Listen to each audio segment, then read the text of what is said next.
गलती की स्टोरी सुनो। जो बचपन में हम गलतियां करते हैं ना, उसमें से एक कहानी ऐसी है। वापस पुराने लोग जानते हैं, नए लोगों के लिए नया है तो ध्यान सुनना, ठीक है। स्कूल की हॉस्टल टाइम की, जब चिंटू हुआ करते थे, ठीक है। प्लॉट समझा देता हूं। क्लास 3rd या 4th की बात है, आई डोंट एग्जैक्टली रिमेंबर, पता नहीं है, चौथी या तीसरी क्लास की बात है।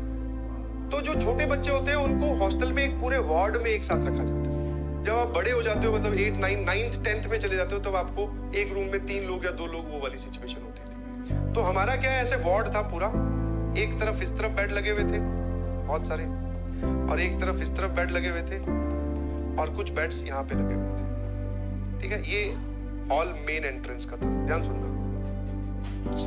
तो क्या हुआ, जो छोटे वाले बच्चों के जो वार्डन थे ना, वो थे उस स्कूल में, उनका एक और रिस्पॉन्सिबिलिटी भी थी उनके पास वार्डन के साथ साथ। वो थे फीस कलेक्ट करते, क्या बोलते हैं उसको हम टेक्निकल लैंग्वेज में, जो स्कूल में फीस इकट्ठी करते हैं, मतलब फाइनेंशियल मैनेजर बोलते हो, वो सबके फीस। तो उनके पास एक पाउच रहता था ब्लैक कलर का, वो जो होता है ना छोटा, हाथ में डल जाता है, और उसमें खूब सारे नोट होते हैं।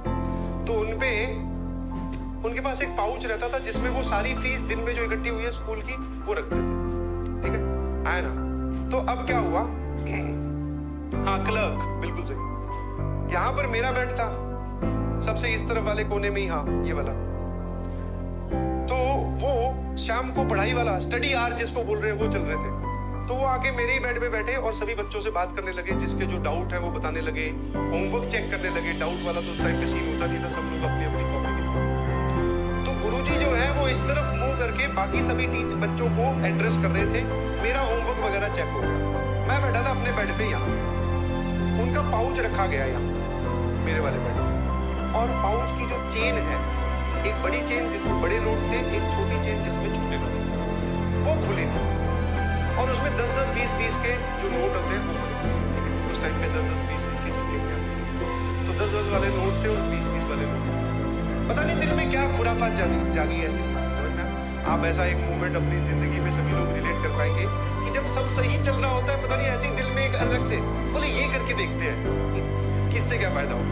तो मुझे पता नहीं क्या आया, मैंने उसमें से एक, ज्यादा नहीं, एक 10 का नोट निकाला, बस ऐसे ही, और वो मैंने अपनी जेब में रखा। मैंने कहा इतने नोट है, इतनी फीस ही इकट्ठी करते हैं, इनको थोड़ी याद रहेगा 10 रुपए गायब हुए। अरे ये ठीक है, बढ़िया बना लिया कैंटीन वैंटीन, जब अगले दिन स्कूल में खुलेगी तो कुछ खा पी लेंगे। छोटे बच्चे यही लालच।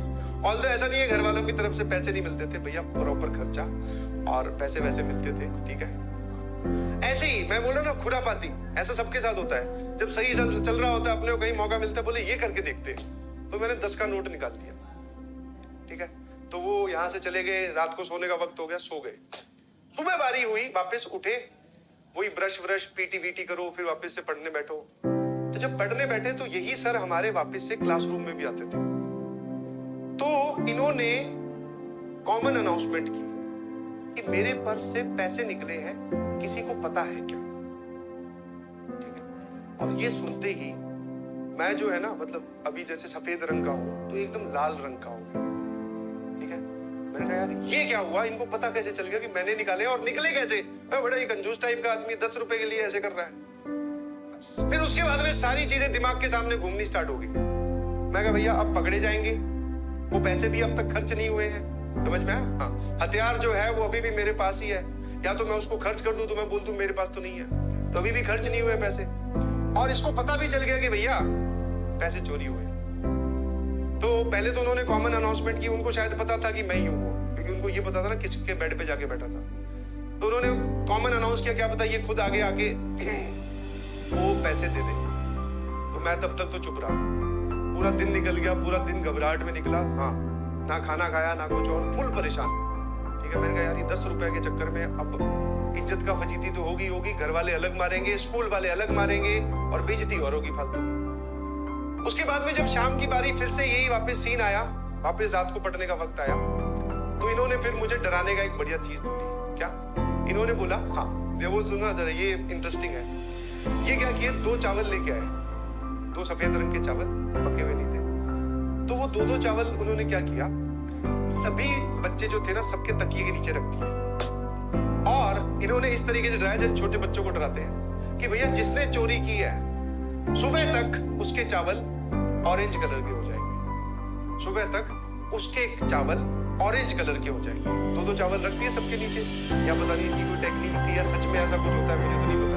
सबके तकिए के नीचे दो चावल रखे और ये बोल के चले गए भैया जिसने चोरी की है उसके चावल सुबह ऑरेंज कलर के हो जाएंगे, मतलब उसके तकिए के नीचे चावल चले गए। बाकी सब बच्चे रिलैक्स होकर सो रहे, उनको पता भी नहीं कौन सी चोरी की बात हो रही है, क्या है। मैं परेशान, मैं भैया 11 बज रहा हूँ, 11 बज रहे, लाइट जला के थोड़ा सा देख रहा हूँ रंग चेंज होना स्टार्ट तो नहीं हो गया। 12 बजे 1 बजे तक मैं उन चावलों को देखता रहा, मैं इनके रंग चेंज तो नहीं होगा। फिर वैसे ही छोटे बच्चे थे तो धीरे धीरे उसी टेंशन में नींद भी आ गई, और सुबह सबसे पहले जाग खुल गई उठने के टाइम से, उठने के टाइम से। फिर मैंने पहले चावल उठा के देखे, मैं कहा यार ये ऑरेंज तो नहीं है, बट मुझे ऐसा लगा कि अगर ये लास्ट मोमेंट पे ऑरेंज हो गए तो पकड़ा जाऊंगा। मैं कहा ऑरेंज होंगे और गुरुजी को पता चलेगा तो ये और बहुत सारी चीज मेरी जो है वो ऑरेंज कर देंगे, तो इसलिए मैंने सोचा कि अभी पैसे वापस देते हैं। तो पहले तो जो पूरी हिम्मत थी वो ये थी कि मैं जाके वापस बोल देता हूँ कि मुझसे गलती हुई है, बट अपनी गलती मानू भी कैसे, ठीक है, चिचोरी हरकत थी। तो फिर मैंने क्या किया, वहां पे वो उस बेड के नीचे कारपेट वगैरह लिखी होती है, तो वो 10 का नोट पहले कारपेट के नीचे आधा फंसा के छोड़ दिया। मैं कहा आए क्या पता इसको दिख जाएगी, ये रहा वो 10 का नोट, किसी ने चोरी नहीं की, सब settle, all win win situation. भैया 1 घंटा हो गया, 2 घंटे हो गए, स्कूल लगने का टाइम हो गया था, वो तो नहीं आए। फिर मैंने क्या किया, मैंने वो नोट निकाला, मैं गया उनके पास, मैं कहा सर ये आपका 10 का नोट है ना जो आप लेके इतने परेशान हो रहे हो, जिसकी वजह से आपकी जायदाद में खलल आ गई है, ये 10 का नोट वो कारपेट के नीचे पड़ा था। गुरुजी बोले कि बेटा ये तो मुझे भी पता है ये नोट कहाँ पड़ा था, और मुझे ये भी पता है कि तूने निकाला था, ठीक है, सारी बात उनको पता थी। और बोले कारपेट वारपेट के नीचे कुछ नहीं पता था, 2-3 बार मैं चेक करवा चुका हूँ जब तुम लोग स्कूल जाते हो तब। अच्छा ये भी ठीक है, तो उनको पता चल गया। फिर उन्होंने बस वहां पे सामने खड़े करके एक ही चीज पूछी, और जिसका मैंने ऑनेस्टली जवाब दिया। पहला सवाल तो था ऐसा किया क्यों, और इससे पहले कितनी बार कर चुके हो, क्योंकि जब कोई आप काम ऐसा कोई गलत करते हुए पकड़े जाते हो तो फिर उनको ये लगता है कि ये सारा काम ऐसा ये करता होगा। मैंने कहा इससे पहले कभी नहीं किया, और ये किया क्यों इसका मुझे भी कोई नहीं आइडिया, ठीक है। आप ऐसा बोल दो कि मन में छोटी सी खुराफात जागी थी, ये मैंने उनको नहीं बताया, बिकॉज एक्चुअल रीजन वही था। मैंने कहा इसलिए मैंने ये चोरी की, मेरे को नहीं पता, मैंने ऐसे निकाल लिए, गिर गए, उनके सामने एक्सेप्ट नहीं किया कि मैंने इंटेंशनली निकाले। मैं कहा आपका बेड पे नोट गिर गया था, फिर वो मैंने रख लिया, इतना मुझसे हुआ है, जबकि मैंने निकाला था, ठीक है। फिर उन्होंने तीसरा जो सवाल पूछा, अब बोले कि तुम्हारे पिताजी को बता दे। मैंने देखो बाकी जो आपको करना है करो, पीटो, ठीक है, लगातार पीटो, 2-3 दिन तक पीटो, मुझे कोई लेना देना नहीं है, खाना मत दो, पर ये बात घर पे मत बताना, ठीक है, क्योंकि ऐसे ही फिर पेरेंट जो है वो गलत सोचते हैं। बट वो छोटी सी हरकत थी क्लास 4th की, बिलीव यू मी, उससे एक चीज तो समझ में आ गई। तो ये जो दिल में बेफालतू में जो तूफान जागते हैं ना, कि ये ऐसा करके देखते हैं होता क्या, एक बार देखते हैं, तो वो कई बार आपको बहुत गलत सिचुएशन में फंसा देते हैं, समझ में। तो बस दोनों कान पकड़े, मैंने कहा किसी को मत बताओ, 10 के चाहे 20 ले लो, मेरे पास और पैसे पड़े, उसमें से और 10 रुपए दे देता हूँ, बट हाँ ये चीज किसी को मत बताना। उन्होंने बोला बस ठीक है बेटा जाओ, तुम्हें तुम्हारा सबक मिल गया है। मैंने कहा हाँ सबक तो मिल गया है, कहीं कुछ और चीजें ना मिल जाए, इसलिए फिर मैं डर के जो वो बोलते गए वो एक्सेप्ट करता है। मैं कहा हाँ ठीक है, आगे से ध्यान रखूंगा, आगे से कभी नहीं होगा, ठीक है। दिस वाज द इंसिडेंट जो बहुत बचपन में हुआ, गलतियां फिर धीरे धीरे सुधर गए। ऐसा नहीं कि उसके बाद में और गलतियां नहीं की है, बट इस वैरायटी की और कोई नहीं की, चोरी समझेगी। तो आपके साथ कोई ऐसी कोई सिचुएशन आप किसी में हो जिसमें आपको लगे कि ये वाला पंगा लेके देखते हैं क्या होता है, तो पहले देख लेना उस पंगे का या फिर उस शरारत का नेचर क्या है। अगर नेचर खराब है तो मत कीजिएगा, नेचर थोड़ा सा फनी टाइप है तो कर लो, पहले कॉन्सिक्वेंसेस देख लेना भैया कि सिचुएशन कितनी बिगड़ सकती है, ठीक है। हाँ, और ये स्टोरी किसी को पता नहीं चलनी चाहिए।